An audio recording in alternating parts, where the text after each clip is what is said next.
Okay, right. Hello, I'm going to try and share my screen. I've got some slides for you. Right, so just before we start, can you just make sure that you have a pen or pencil and a piece of paper to hand? Because I'm going to make you do a bit of work later. So yeah. Right, so this is sort of starts off with a quick overview of the talk that I did in Leicester, and then I just thought just going to sort of talk about documentation and how relevant that is to your collections and how that will potentially help to identify what's in your collection and what you can do with it and whether you need to get professional help or if you can do it yourself. So whether it's a historical football jersey or a cherished local team kit, sportswear tells stories of passion, identity and time. So today I'm going to learn how we can protect these meaningful textiles practically, ethically, and when professional help is required. So we will cover terminology surrounding conservation and the agents of decay and best practice for storage and display. So I'm Rebecca Bissonnet, excuse me, and I began my conservation career over 20 years ago with a 3-year apprenticeship at the Royal School of Needlework. That was followed by my training, which was a master's in textile conservation at Winchester University. And then I did 11 years on short-term contracts before finally securing a permanent position at Historic Royal Palaces. I was there for 7 years, but I went from a very much hands-on conservator to managing people, and I felt that really wasn't, managing people wasn't the thing that I was better at. So in 2021, I set up my own private practice, and I now work for a variety of clients, including the National Trust and small museums, and I'm also one of the experts on the repair shop. So I have a whole variety of textiles that come through my hands, as it were. I've worked on a few sporting collections, items, so a rugby shirt for the repair shop, worked on a large a flag from the 1946 Olympics from Eton College, and then I've worked on sort of rugby caps and football caps as well. So what is conservation? So whether you frame the care of conservation, conservation as conservation or repair, reloved or restoration, the whole goal remains the same, which is we're trying to preserve as much of the original as possible for future generations. So whilst preservation is possible, complete, I suppose, slow of decay is impossible, and conservation just aims to prolong the lifespan of an object using current techniques and knowledge. So before intervention can be made, it is essential to identify the factors that contribute to the deterioration, and so these are collectively known as the agents of decay. So imagine a signed jersey on a bedroom wall exposed to sunlight every day. That UV damage adds up. Or a vintage tracksuit in an attic where we have varying temperature, varying fluctuations in temperature. So this all contributes to the weakening of the fibres. So whilst those items might look okay, on further inspection, there may be something going on. So the agents of decay, so we have light, we have temperature, we have pests, loss, vandalism, dust, otherwise known as environmental pollutants, fire, water, and relative humidity. And each of these agents of decay can contribute to the object's decline. So a proper understanding of these agents is essential for managing the risks that they may pose. And what I also consider to be one of the agents of decay is poor textile storage. So improper storage, such as folding items up or textiles up into small spaces, or using cardboard boxes that aren't necessarily acid-free, can all add to the damage of an item. So there are things you can do to prevent this. You can store items flat where possible. I know everybody has problems with storage and how much space you have. So you know, it's being practical, but also just considering what else could be done. So potentially storing them flat or rolling where possible. If the materials used are inert, so acid-free boxes, acid-free tissue, Tyvek, things like that are better for the items. If it's not possible to get acid-free items, there are things you can do. So you could line boxes with foil. This just then creates a barrier between the acidity of the cardboard and the item. If you have to hang garments, just make sure that that the coat hangers are padded. If you imagine the strain and the stress that a coat hanger has, you know, particularly if you think about those metal ones, just all of that stress on the shoulders. So just padding those hangers out makes a huge difference. And things like cotton covers or Tyvek covers will protect the items from dust and environmental pollutants. Oh, and I had to also just say pipe lagging is brilliant for padding out hangers. It's as I say, it was my weapon of choice. It's inert, it's nice and solid, and you can just put it over the coat hangers or put it in the folds of textiles, and it just creates a nice soft fold, so you won't get hard creases, which can eventually over time split. So key conservation principles. So preventive conservation focuses on avoiding damage by managing environmental conditions and storage. But it is the collective responsibility of conservators, curators, and technicians. Examples include monitoring humidity, pest control, and proper handling protocols. And most of these things can be adopted in any collection. Simply storing items with care, avoiding sunlight, handling with clean hands, and checking for pests are all actions that make a huge difference and don't require sort of professional intervention. Interventive conservation involves direct action on an object like cleaning, stabilizing, or supporting fragile areas. And this cannot be taken effectively without preventive conservation groundwork. So for textiles, both preventive and interventive approaches are necessary, and these are all guided by judgment, ethical considerations, and documentation of those items. So we talked about an overview of the conservation process as well. So that may involve assessment and documentation. So that's having the first look at an object to understand what it is and potentially what its needs are. You can then at that point identify any damage and inform other people that are involved. So the item might not belong to you, it might be on a loan, you might have to talk to curators or the owner of the object. Then you can do the reporting. So reporting varies depending on what your client requires, but every piece of documentation includes a preliminary condition check, and then it may include something like the treatment proposal, and then this all may add up to a final report. And reporting is really important because it's, I suppose it's documenting the item at that time, its condition, and eventually these documentation may be the only surviving part of that object. As the object continues to deteriorate, you may just be left with the documentation. So it's a really important piece of work. And it also informs future decisions about the conservation needs for that object. You may have to do some material analysis, which may then give you a better understanding of the composition of the item and therefore the causes of deterioration. And then you may end up with a treatment proposal, and your treatment proposal may include a variety of conservation techniques, such as cleaning, dyeing of fabrics and threads, stitch support, humidification, or adhesive support. So there's a whole range of things that can be done to items.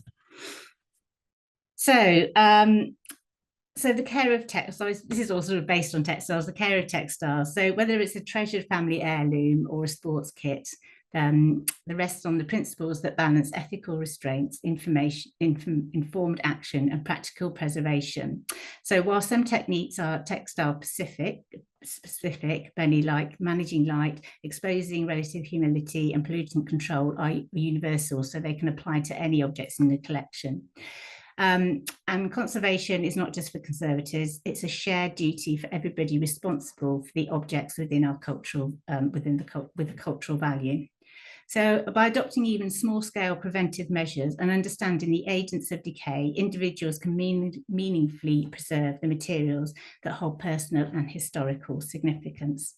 So whether it's your child's first team kit or a vintage English shirt, sportswears hold memory in every stain and stitch. So you don't have to be a conservator to care for it, but when the care becomes complex, then that might be the time that you need to get professional help. So to understand or to sort of get an idea of the condition and therefore what care you may need for an object, condition checking is a really good way to sort of start that process. It's an effective way to get an overview of your collection, what you've got, what condition it is, and if you need to seek professional help.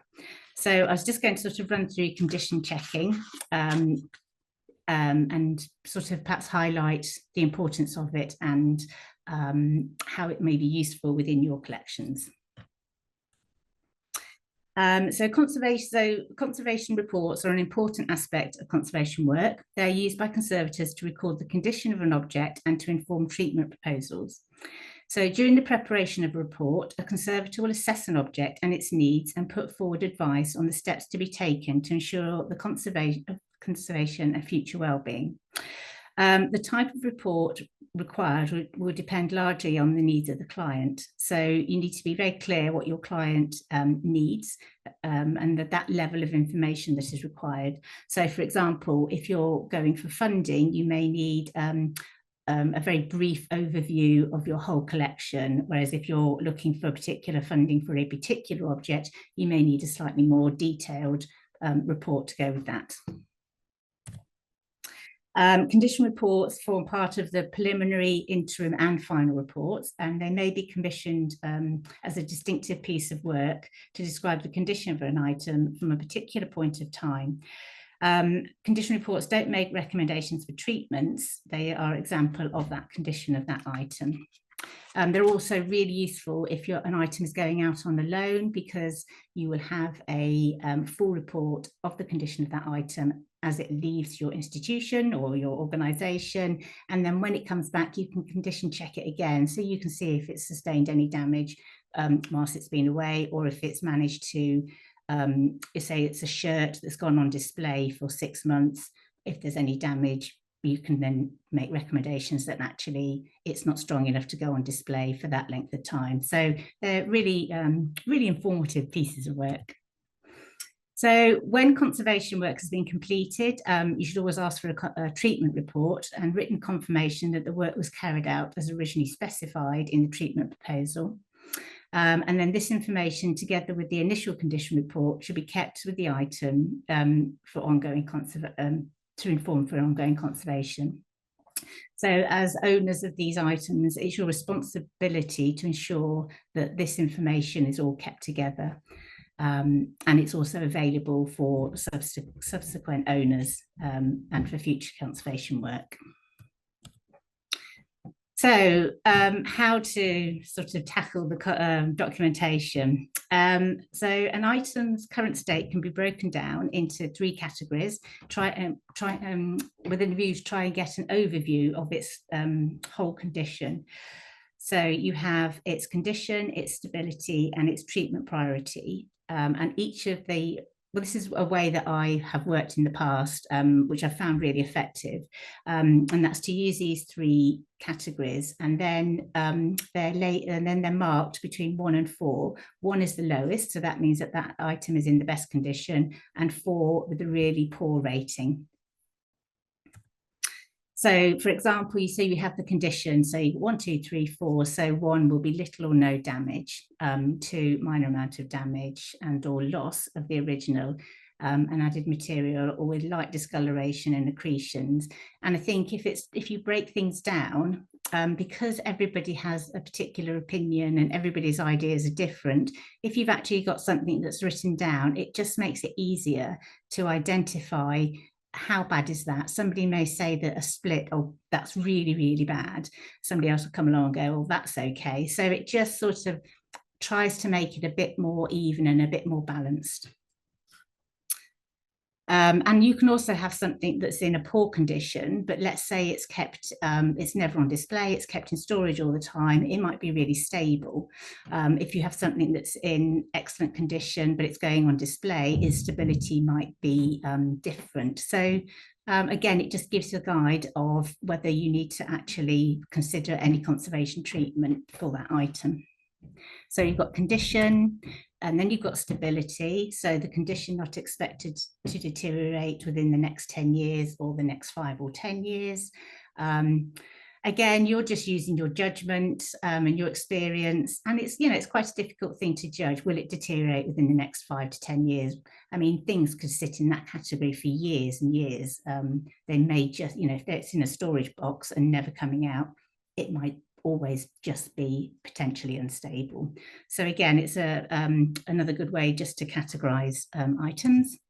And then it's treatment priority. And of course, that will vary if you're looking at an item because you want it to go on display or you want it to go on loan.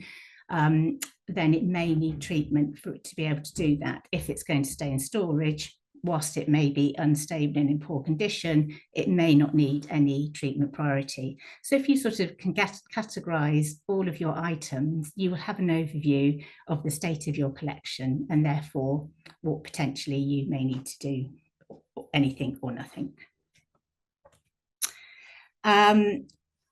Conservation treatment can also sort of be broken down into its type of conservation. So full conservation, so this may be when something requires full interventive conservation, and that potentially may have to be carried out by a conservator or a specialist, and that treatment may radically change the condition as well. It will change the condition and the status of the object. You may have stabilizing treatments. So this could be something as simple as improving the storage. So if you've got something hanging and you can see that it's causing tension, if you put a padded coat hanger in there, you're going to be stabilizing and reducing the stress on the shoulders. So this could be carried out by a conservator or by a member of the staff or the team, as it were. And then sort of your maintenance treatment. So this is like very preventive. So it's things like condition checking and monitoring pests, good housekeeping. So making sure everything's, there's no dust and pollutants around. And then your maintenance may be on a rolling program. So that may continue sort of every 2 years. So in order to record all of this information, you may have standardized templates of documentation within your collection. But I just thought I'd go through the system that I use, and then I think it's just quite a good baseline for information. So the reasons, just to clarify, the reasons for doing a condition check, it may be for auditing, it may be because an item's going on loan, maybe because you're surveying your collection, or maybe because the item's needed, for an exhibition. So documentation. I just love documents. I think it's so important. So this is the reports that I do. Obviously, you can't see this because it's really small, but it's trying to keep everything quite concise, but trying to get all the information, but getting it quite concise, because I can appreciate you don't want to be reading through reams and reams of paperwork. So a system that I use, I have these boxes because I just think it makes it easier to see things. So inventory numbers, the date, so that's the date that you're carrying out the condition check, the date of the items, that's sort of your basic information at the top. Just as a bit of inventory numbers are really interesting. Some museums, like the British Museum, started off with a certain way of numbering things. Then after they've sort of ran out of numbers and introduced a new way of numbering things. So you may end up with an old number on there, you may end up with a new number on there. So it's always sort of worth checking. If you have a collection of items, so say you have a collection of stools or something like that, or I don't know, even a collection of jerseys from one particular team, how are they labelled? Are they labelled, jersey 1, 2, 3, 4, 5, 6, 7? Is it related to the number on the back? So it's always interesting to find out what does that number mean, because that might indicate that that item is one of several items. Sometimes it may indicate that it is a part of a group of items. So say you had a state bed, yeah, you know, you're going to have those numbered in a particular way because you've got so many parts. So make sure you've got the inventory number and you know what that actually means. And then a brief overall description. So just to describe what it is, you can't always get photographs, so it's good to have it written down as well. And dimensions are so important, because you may be expecting, you know, a great big shirt to turn up and you end up with something that would fit a baby. So, you know, you need to know how big it is and what you're getting. So all that information just sort of in that top section. And then this is where potentially you can use some kind of grading system so that you've got, it's quite easy to see, you know, this is poor, unstable and necessary. So already you've got a high number. So if you're looking at that piece of paper, you can see that's a high number. So that's potentially an item that may need more work doing to it. And then a brief overall assessment of the item. And then obviously this is just to show they just both go together. Obviously everybody does things differently. If you've got a large collection, sometimes these can be done on like spreadsheets, so you can get all of that information into one place. This was just a particular one for something like stools and chairs. They're actually made up of different layers. So you've got the frame, you've got the upholstery, you've got the top cover. So you're trying to get all of that information again into one place, but keeping all of your headline information as well, so you know what you're dealing with. You're probably getting you know, documentation from lots of, you know, from freelancers and people doing all things differently. So the real key, I suppose, is to try and get the relevant information that you need. So just to summarize, so documentation, it's to monitor the condition of the objects, it's to record the condition of an object and to inform any treatment proposals that you may need. It can form part of the preliminary, interim or final reports. Maybe commissioned as a distinctive piece of work. So if you're looking for funding, or, you know, for a whole collection or a piece of, or just one piece. So once you've established a system, you know, you've got to keep on top of it. So you need to continue to just check and make sure that things haven't gone awry. I mean, I use a rating system on some things. It's quite a good way, particularly with a large collection. Yeah, information can get recorded digitally, so it's always worth checking if there's any more information that's added on digitally. And the information is really good for objects that go on loan or part of a survey or exhibitions. So I'm going to give you a little bit of a challenge. I hope that all makes sense. So before I answer your questions, you've got your paper and your pencil. So I'd like you to just grab the nearest thing to you, or if you have an item that you want to talk about, please do use that. So the item that you're now holding is part of a large collection, and you have been given 30 minutes to condition check the whole of that collection. So I'm now going to give you 2 minutes to condition check the item that is in your hand, and I'm setting my timer now. So you've got 2 minutes.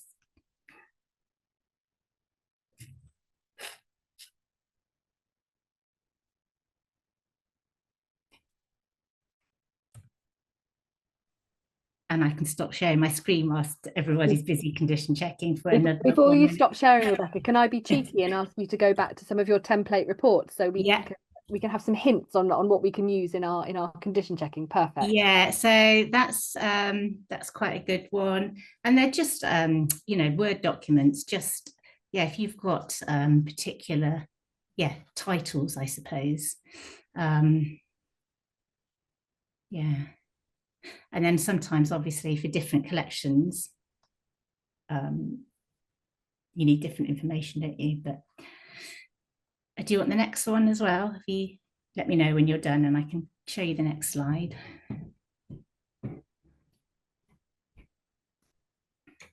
So you've got a minute left. Feeling the pressure now. Yeah.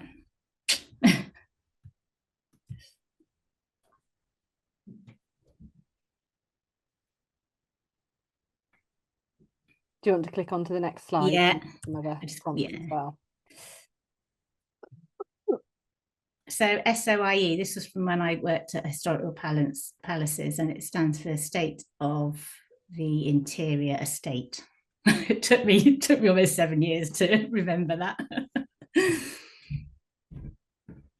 Okay, 30 seconds.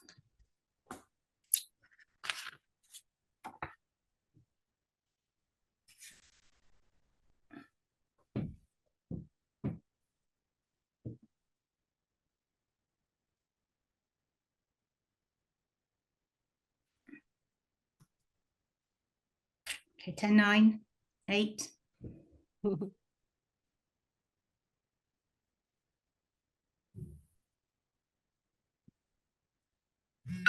Okay, time's up. Right. So you've got the potential here to earn 3 points. So how did you get on? So if you managed, I just want to see if you managed to capture some of the relevant information. So you can give yourself a point if you wrote down today's date. So this is really important because obviously this is the date that you will write in the documentation, and it's the date of the condition of the object today, the day that you're doing it. So you get a point for that. You can give yourself a point if you wrote down measurements. So as I explained, any measurements, it's really important to know what size item you're going to be ending up with. So I hope there's going to be lots of 3-pointers here. And you can give yourself a point if you wrote a description of the item. So you may not always have images. Sketches are quite good as well. So if you're doing a cup, you do a quick sketch. That way you can have a visual and you can have your measurements on there as well. So yeah, so I hope everyone got 3 points. Very disappointed if you didn't. Yeah, so I hope that's helped. It just gives you a sort of a starting point. And yeah, and if you have any questions about anything or any items that you'd like to talk about, then please do. Did you want to stop the share and we'll have a discussion? So we should start with condition. Well, I wanted to ask, so how many people have had experience of condition checking items before in their collections? Yeah, Gail, Laura, and Davey, brilliant. And do you follow a similar process to the one that Rebecca describes? I've put some links in the chat. Obviously, you'll get Rebecca's slide deck as well, with all the information in. But I put some links in the chat to support condition checking and agents of decay, and also the link for the rugby shirt from the repair shop. So those of you, well, even those of you who do condition check, how do you find the process? Is it a process you enjoy? Is it something that you're rolling out across your whole collections? Where do you start when you're condition checking your collections? Who's going to jump in? Gail. Yeah, we condition check all of our collections. So each curator is responsible, obviously, for the collection that they manage. I tend to do our costume collection a bit more often because some areas of our store are quite hostile in terms of environment. Yeah, I think it's really important to make sure that we kind of keep on top of any kind of issues that arise as a result of those. In particular, mold is an ongoing issue for us because we don't have enough. We have high humidity levels and not enough air circulation, etc. So trying to keep on top of that to make sure that any outbreaks are dealt with really quickly is really important. And do you find condition checking is a good way to do that?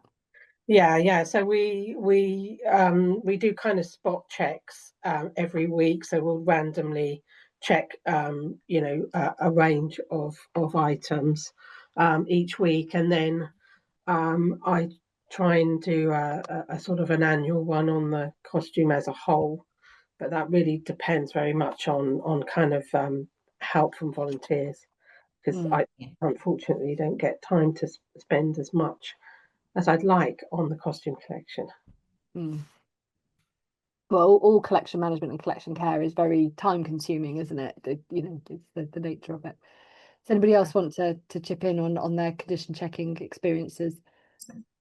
I do condition checking. Oh, sorry, have I talked over someone? No, you go, and then we'll go to Davey next. You go, Laura. So I do condition checking predominantly on our trophies, because it's only me that looks after the collection, so I've got to kind of prioritize what I'm doing.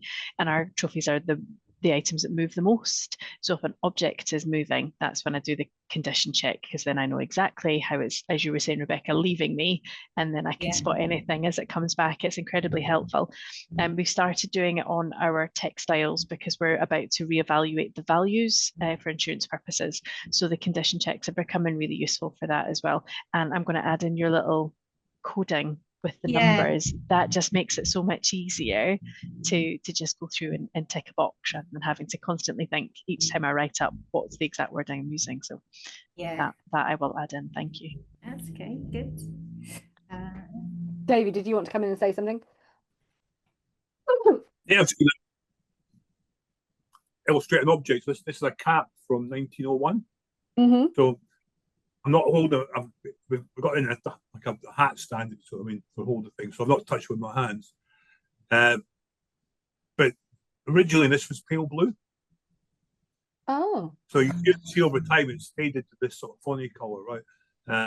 So just because we use Axial Collection, it's got a whole tab or a panel on condition checks. So we don't do it for every object, but we've done it for the ones we see as being the most vulnerable ones. So things like the caps, because our oldest cap goes back to 1892, and our oldest strip is 1901. In fact, the strip and that cap go together. So we've got objects that are what now 110, 130 years old. Yeah. Do you know what it's been exposed to cause that colour change? Or Rebecca, do you know what causes that sort of colour change? I think it's been in the light, basically. Yeah. Light is so bad. So ideally textiles like to be in 50 lux or less. So that, you know, that is obviously quite low, but it's also worth considering if your item is going to be on display, but it's only going to be on display for 1 week in every year. Obviously it can be in slightly brighter light because it's an accumulation of light over the lifetime of that object. So there are sort of ways around it. And I suppose if you've got things on, you know, on the walls, maybe you've got flags or banners or whatever, or pictures or whatever. But, you know, you can, you know, obviously you can use the UV, can't you, on the windows and things, but you can also put a blind in front of that particular item. So if it's not sort of viewed very often, just put a, you know, a banner in, or a calico in front of it. Yeah, or you can get really creative because you can get prints, can't you? So you could have a print of whatever's behind it. So, you know, for everybody, I don't know, if they're walking past it every day, they still know it's there. But when the collection's open for the general public, or you want a special viewing, you can just, you know, roll up your little blind and you've got the actual object there as well. So I think it's just thinking creatively, isn't it? How you can protect, how do you protect from light? But still have it, because you still want things to be seen, don't you? And you still want them on display and you want people to appreciate them. And I think light's really damaging, but obviously if you're coming to look at items as a visitor, you want to be able to see them. So it's a real balance, isn't it, between that showing them, protecting them. Yeah. And picking up on your cap there, Davey, we have 2 1871 caps. One of them was on loan recently, and it had been on display all over the place and in its club for years, and the velvet's just flaking away. It's just gently coming to pieces. But the other one we have had been in somebody's cupboard, and it looks brand new. It came into our collection in the 90s, and it's not had the same level of exposure, and it's still bright blue. The metal thread is tarnished, so you can see the tarnish on what was silver. But just being in a dark box, untouched for all those years, it looks like it's just come off the shelf. It's such a difference between the two of them, and caring for them gives me heart palpitations sometimes. Yeah. I think this one's been out on display, but the reason we know it was pale blue, we've got an oil painting. So when Bobby Walker retired, they produced this wonderful oil painting of his 42 caps that he'd won. And we can see the one, the 1901 one, it's this lovely sort of pale blue colour, whereas that's what it's like now. Yeah. But it was like that when we got it. So obviously, well, we know from the history that he actually used to take them round on a tour. So he had built a big cabinet, and he moved them round the country, just taking them and showing to people and getting money for them, basically. Yeah. Good idea. But the majority were at the Hampden Museum, and they were kept in the dark. So the vast majority are in good nick. It's just the ones that obviously have been out on display for a longer time. And Margaret's put a really good comment in the chat that yeah, some of those early synthetic dyes from the late 1800s are extremely sensitive to light exposure, not just UV. So yeah, they'll change really quickly. I remember I did a bit of work for a military collection that was within a school, and they had one of the red tunics on display right in front of a window. I walked in and I went, oh! And they were like, oh, it's fine, it's been there for ages. And I went, but I think it's faded, it's really bad. And they were like, no, it's not. And because they'd seen it all the time, and because it happens so gradually. And what I said, what we need to do is open that. And I just moved the belt, and then they were really shocked. Yeah. Because when you move the belt, you realise actually how pink the tunic was. And I said, well, you either, one, you should take that down, or you should UV. I mean, I thought it was beyond, or you need to consider conservation. But I think because they'd seen it every day, they'd not noticed the deterioration. Obviously, they didn't have particular collection background, and they wanted it on display as a point of pride. But it's funny how easy you can become unaware of that change when it's so gradual. And you see it with people who put watercolors in front of windows and things like that, and you think, oh my goodness, it's going to be a pale piece of paper by the couple of years by the time. Is it a bit like boiling a frog, isn't it? Yeah. But it doesn't notice it's happening. Yeah. Oh. Yeah. Can I ask very quickly about having like a replica made of these historical objects? If you were to make a replica of, say, like your cap, Davy, would you then want to have it made like for like, so it's in its faded form, or would you recreate it as it was in its original form if you want to protect the original and keep it in store but have something for people to see? That's an interesting question, isn't it? Because in some ways, probably the original statue showed that there was the pale blue colour, because the fascinating things is there's absolutely no rhyme or reason to the colours of the caps. So it's not as if like the red ones were all for games against England, or green were against Ireland. The colours are completely random. But I've also noticed that even from the same era, there's different companies make them. And we've also got a cap from a game that was never played. It's really bizarre. It's got like it's a Scottish Football League versus Irish Football League from 1905. Game was never played, right? But we've got this cap. So we're just wondering if they'd made them in advance, and then the game was never played. So it's got this, but it's just weird.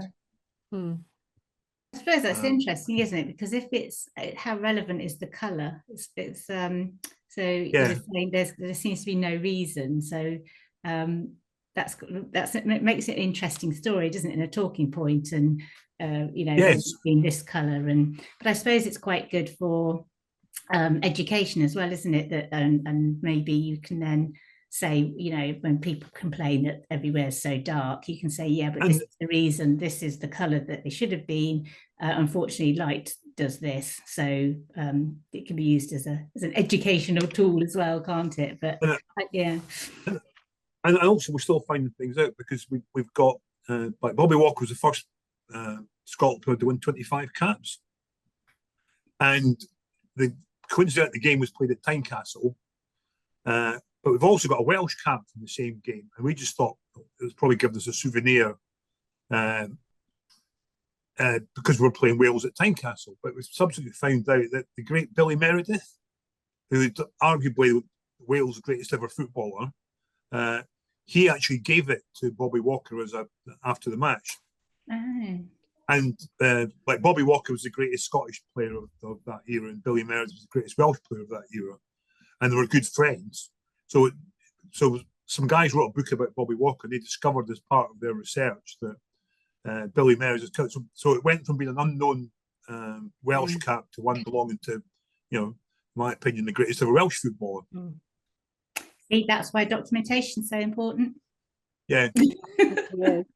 Well, Laura, I know you wanted to ask about your sheepskin coat. Yeah. Has anybody else got items that they would like to pick Rebecca's brains about? So Laura, do you want to start with your coat, and then Gail will come to you next? Super. So we have we've got a number of coats, but I think the sheepskin one is probably the textile I'm most unfamiliar with. So in terms of condition, I would say it's in very good condition, verging on excellent. There's no obvious damage or wear and tear or weakness in the textiles that I can see. But I know we've had a problem on site with moths, which are just, I didn't realize I was a violent person until moths came into the equation, and then they seem to be my trigger. So it's how best to care for it, because it's something people are very keen to see. Yeah. The room that it's on display in has a large window looking out onto the pitch, but it has a canopy, and it would be east facing. So east facing window, large canopy, not direct sunlight, but still daylight. And then there's lights in the room as well. So do you have can you see how light it is, how much UV you've got in your case? Have you got I don't have a monitor, no. I need to get so you can get, you can just go in there and push a button, and it will tell you what the light levels are. So that would be interesting, just to find out what they are. And that might just be a case then, depending what they are, of maybe reducing them. I mean, I don't know. And then UV, have you got UV on the windows? Not that I'm aware of. I think that the age of our stadium is probably unlikely that there's been any UV filters put on the glass. So yeah, I mean, I would keep them down. And then how long are you going to have it? Is it on permanent display? At the moment it's on permanent display, but I think my concern, because I know that we also have some paper objects which were faded when they came to us, so I'm just very conscious of the entire collection, and both the Bill McLaren Foundation and Scottish Rugby want to have it on permanent display, and I need to balance that to preserving the items long term. Yeah. So ideally it wouldn't go on permanent display. Ideally you'd want to rest it. So I mean, 2 years is quite a long time to have something on display.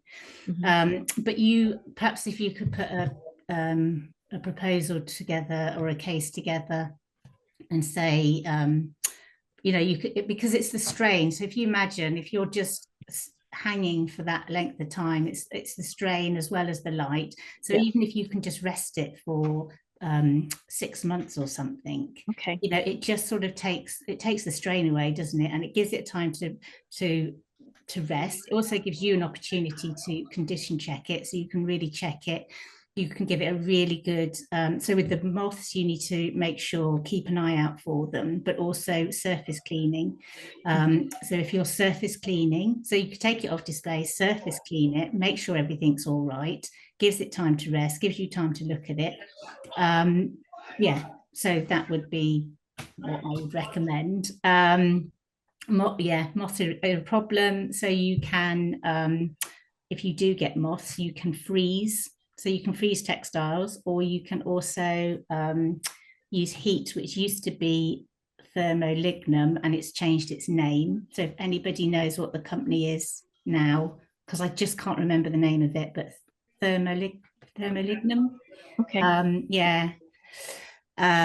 So you can heat them or freeze them. But again, it's something that you'd need to, because obviously you don't want to do that every year, because it will have some kind of effect. So so good housekeeping, keep on top of your pests. I would rest it, check your light levels.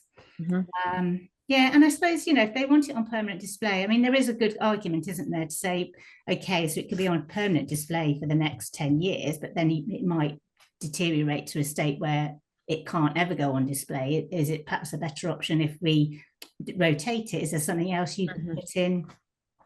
There must be other That's- items, maybe. Yeah. There are. There's his military overcoats, Right. which he wore before he bought the sheepskin. Yeah. So that's like your traditional sort of military, because he's Royal Artillery, so it's a wool, Okay. a long wool greatcoat. So yeah, But easily that's enough to quite, kind of rotate them around. yeah, and that's quite good because a military item, so there's another story, you know, a military Mhm. item may bring in different visitors, because you may have visitors coming into, I don't know if people are particularly into military coats, but people do have different interests, don't they? So you can say, well, this is going to also, you know, might bring in a different group of people. Obviously, when people keep coming in, it's quite Mhm. nice when they see something different. So then you will get return visitors. So that's obviously beneficial. So I think the benefits, you could really make a big case for the benefits of having it on a Lovely. rotational display. It might be Thank you worth very much. considering getting it photographed as well, Laura, so that when it's not Yeah. on display, you could have a display of it. Or there's they did it quite a few years ago, and quite a few museums have done it now. But talking of military examples, the Green Howards Museum at Richmond in Yorkshire did they did like a 360-degree filming of their uniforms that researchers wanted to see a lot, but obviously getting them in and out of cases was causing lots of stress on them. So they had them filmed and they're on their web. I'll put the link in the chat. But I remember them talking about it at a number of conferences at the time. And they literally did sort of short films and stitched it all together. You could probably do it far more easily now, but I'll put the link in so you can just see the results. So That would be super. yeah, it's a good way of doing it. I found thermolignum. They're called ICM now. Oh, that's it. And I don't know what that stands for. No, So I'm like, I can't even think. it's not as memorable, is it, as thermolignum? Not at all. Rebecca, can I ask?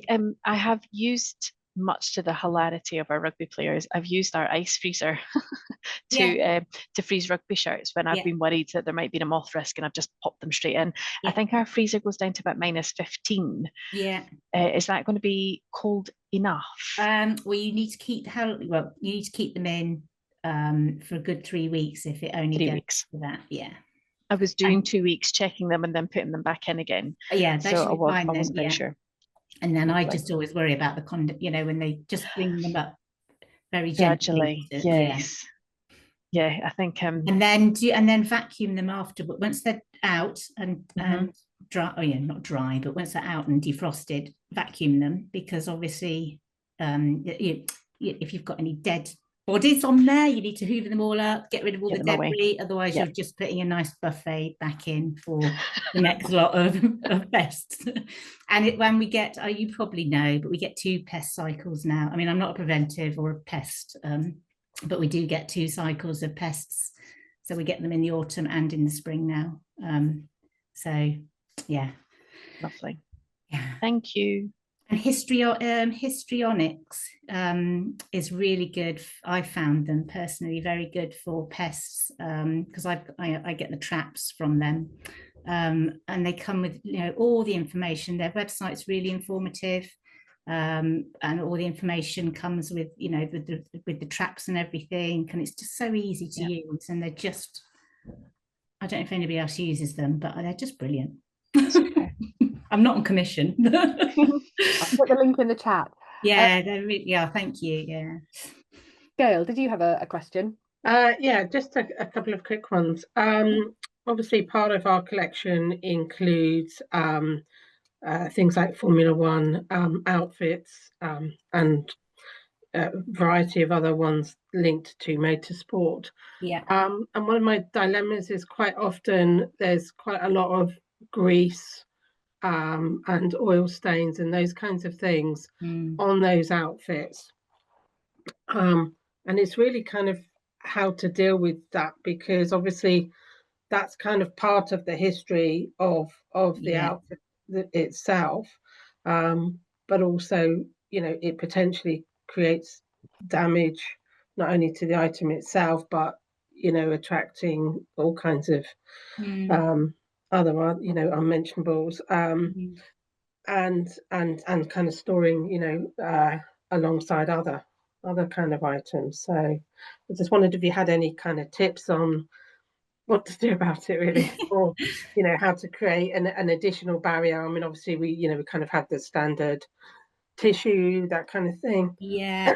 But see, so staining and sweat and all things, so that's all part of the history, isn't it? And it shows the use and the wear, and so I think it's really important, well, documenting everything so you know what you've got, but then it is part of the object, and so unless it's really obviously causing any problems, I would be inclined to leave things, because it is part of that object, and that's what I suppose, like when you're checking, you can see if it's going to be causing any more damage, and then I suppose as long as you know it's there, like you say, you could put extra barriers in, couldn't you? I mean, things like grease, I suppose it's only if you're, so that would only become a problem, wouldn't it, if you're then folding it on itself, or if it's going to be touching other items. So can it just be something like a Tyvek cover? Can that be something that would I mean, we do use I do use kind of Tyvek covers. Yeah. The part of the problem is that quite a lot of them are really tall. Yeah. So actually finding a hanging space that's tall enough to have them, at full length is quite, and I've only got a limited amount of that type of space. Yeah. So some of the F1 outfits are folded.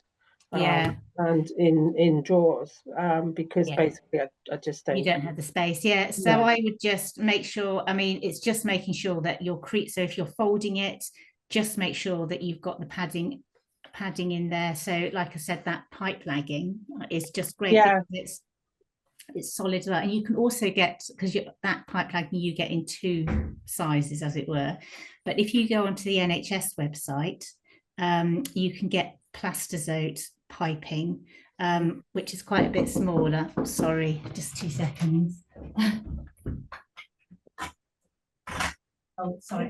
No, I'm all right. Thank you. Yeah. No, I'm good. Thank you. Thank you very much. Sorry, I'm being very glamorous. I'm in a hotel room, but because I'm just working away from home. But so they're about that size, and they're the NHS website, and they're used as I think they're called, basically you cut them up to size and put them on handles of cutlery. So I think they're perhaps something like feeding aids or some, that kind of wording. So they're a bit thinner. They're about £13 a metre, so they are a bit more expensive, but So I think just pad out your folds, and then vary them. So that, they're in a drawer folded like that for a year. So the next year, just make the fold in a different place. Okay. Thank you. But barrier layers, because you want something, because you want to have it breathable, don't you? So like you've got your tissue, but if you've got grease, could you use a Melanex? Just put a patch of Melanex, slide that in between. It's quite tricky. Okay. Yeah. Can I ask another just quick one? Yeah. We've obviously got quite a lot of crash helmets in our collection, and quite a lot of the older ones, and from the 1970s backwards in particular. The foam inside tends to kind of degrade. Is there any kind of thing that you can suggest? Modern materials aren't really my thing. I've come across it because like the 70s, it goes all crumbly, doesn't it? So I would look on the Institute of Conservation register for a modern materials conservator. Because I don't know if you can coat it with anything. I don't know, but okay, that's brilliant. Thank you. Okay. Has anybody else we're in our sort of final 10 minutes, so there's time for a few more questions. Has anybody else got any questions about something in their collection that they would like to ask?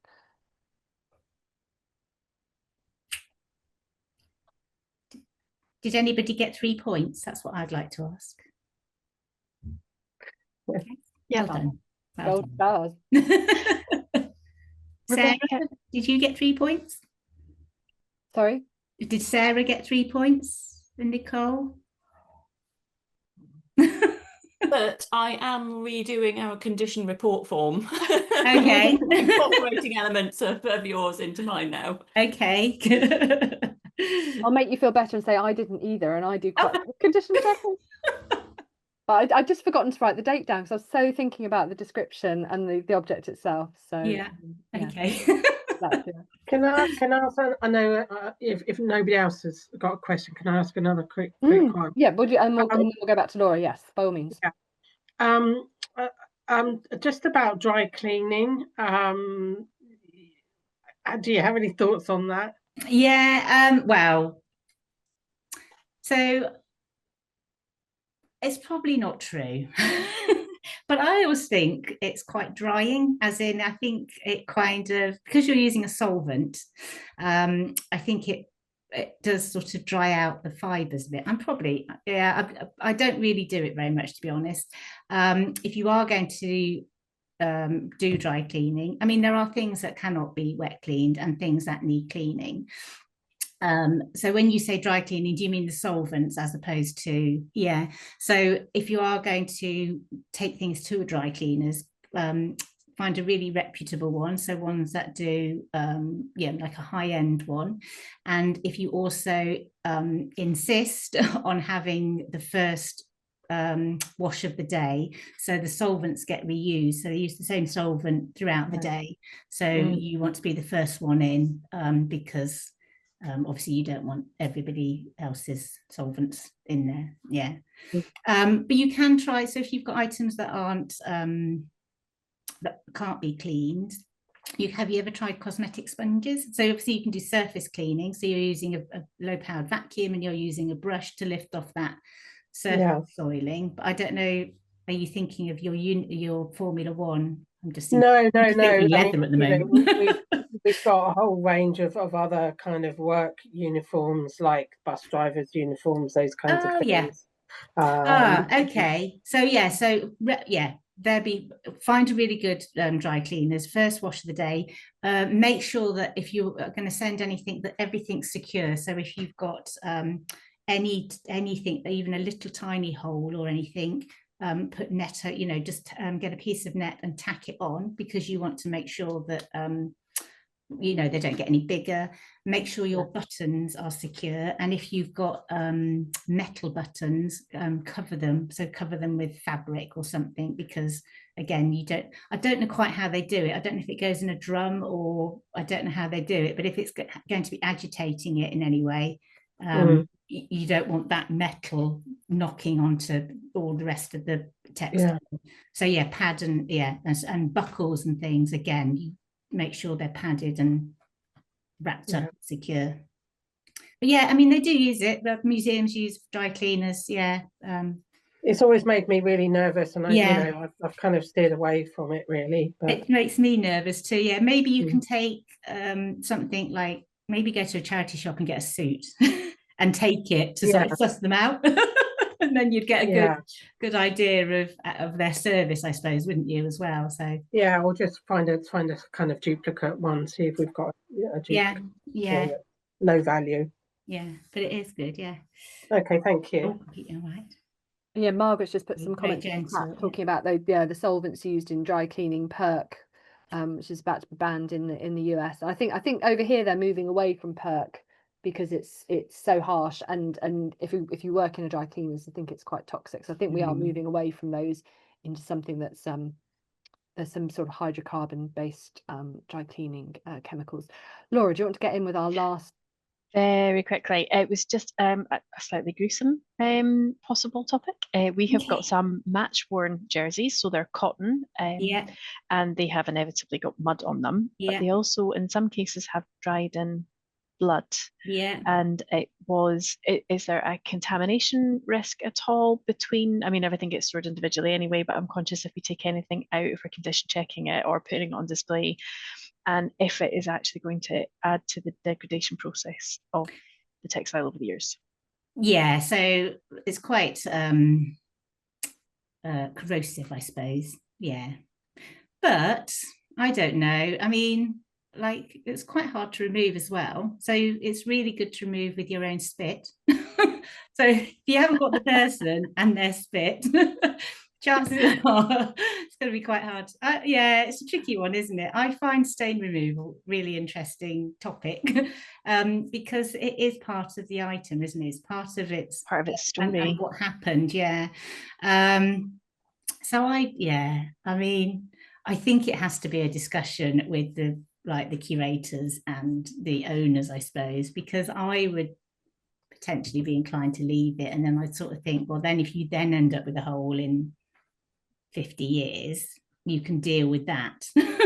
Yeah. But I don't know. I mean, that's just my, opinion. But yes, I mean, yes, so that is that argument, isn't it? The blood will, because it's iron, isn't it? And so it will cause staining, and it is quite, I suppose, over time, that is going to degrade the textile fibres. So potentially you could end up with a hole. But it is part of the history of the item. So I suppose it's just knowing the risks, I suppose, and then then it's up to you what you want to do with it. Okay, it's all on your shoulders. And I suppose that's what you record in your documentation as well, isn't it? As part of your collections care plan, you can say we discussed whether to remove the blood for the reasons that Rebecca's just said. But we have decided, because it's part of the story of the item and without wanting to interfere with the integrity of the item as it came to us, we have decided as a team that this is what we're, and then we will deal with it further down the line and explain those. It sounds like within your collection, Laura, you could do some great sort of conservation care stories between your colours and your blood and not blood, and then with your sheepskin jacket of why it's coming off display. You've got some great conservation care in action stories. We could probably house several PhD students on different different aspects of conservation and textiles, because there's about everything under the sun. And well, I know that the Hockey Museum have loved having Emmy from a research point of view. So worth the weight in gold. I'm going to draw it to a close there because we're on 12:30. We've covered an awful lot of ground. And thank you to everybody who's been contributing things in the chat. I know that Rebecca recommended the Icon Conservators register, and I must recommend them as well, because it's through contacting Patrick at Icon when I said, oh, I'm looking for a textile conservator, who would you recommend? He said, oh, why don't you speak to Rebecca? So it's a great source of conservators from all over the country. I will save all the chat and send them out as follow-up links. I will do a little bit of light editing on our second half, and then I'll share this link for the recorded session, and it will go up on our website and onto our YouTube channel. I think that concludes everything for now. I say the next round of workforce activity will be in the autumn, in the run-up to National Sporting Heritage Day. But in the meantime, if you've got collections you would like to share, by all means do get in touch with us. And I hope you have a great rest of your Wednesday.